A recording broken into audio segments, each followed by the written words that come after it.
You may have taken a hit in the stock market crashes of 2000, 2008, or maybe both, and thought, I never ever want to do this again.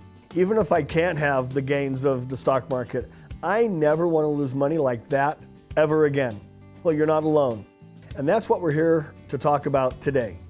How to never lose money in the stock market and still beat inflation. First, let's cover a common misconception about the stock market called buy and hold. This strategy used to work. It's how Warren Buffett built his fortune, along with so many others in the 20th century. But in the 21st century, things are a bit different. It used to be that tried and true companies would rise to prominence and then predictably dominate in their category for decades. But now, as we saw in the dot-com bubble, many companies are number one today and gone tomorrow. They're not stable and long-term like they used to be. So let's look at a real-world example of how the buy and hold strategy has failed miserably. This is a graph of the Japanese leading stock market index, the Nikkei 225, in the last part of the 20th century. Notice what happens in the graph between 1989 and 2009, a 20-year period. If an investor had $1,000 in this market in 1989, by 2009, it would have been worth $271.01. How's that for a buy and hold strategy? You lose 73% of your money, and that doesn't take into account inflation. You'll see over this period of time, there were gains and losses. There were actually 9 gains and 11 losses. In 2005, there was even a 40% gain. But the losses outweighed the gains in the big picture, and the end result was 73% loss at the end of 20 years. Now, what if we could do 2 simple things? Let's say we could make our losses 0. No matter what the market does, you don't lose money. Now let's say in the gain years, you could get those gains, but only up to a certain percent, let's say 14%. So even in the market we're up 40%, you only got 14.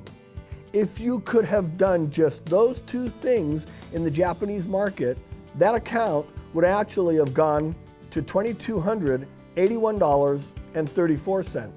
That's a 120% gain during a 20-year period when the market itself actually declined by 73%. Here's another picture to show you how this works. Let's say the stock market, and we're talking the US stock market, is going up and down 10% every other year. You would think that the average gain would be 0, but in reality, your account probably technically is upside down. You actually would have less than you started with, and here's an example. Take 2 accounts. One is an indexed account where you can suffer no loss when the markets are down, and the other is invested directly in the market like the S&P. Both accounts start with $1,000. At the end of the very first year, the market's up 10%. So both accounts are at $1,100. The next year, the market loses 10%. The index account stays at $1,100, while the other account drops 10% to $990. The next year, both accounts go up 10% again. So the indexed account goes to $1,210, while the S&P account only climbs to $1,089. So here's what the numbers look like over the next 10 years. The bottom line is, at the end of the 10th year, the S&P market account is at $950, which is actually a net loss of 5%. The index account is up 61%, a total value of $1,610. That's the power of 0, never having to suffer a loss when the markets are down. By utilizing the power of 0, never taking a loss, you've turned a period that could have been really volatile time in your life into a 61% gain in your assets. How is this possible? How can you always benefit from the gains in the stock market but not have to suffer any of the losses? Fixed indexed annuities use sophisticated investing tools called options to realize this benefit for you. I'd love to unpack this more so you can see if fixed indexed annuities could actually work for you. I'd also like to give you a free book. So please click on the link below to order your free book, or if you'd like to speak to me directly, just give us a call today.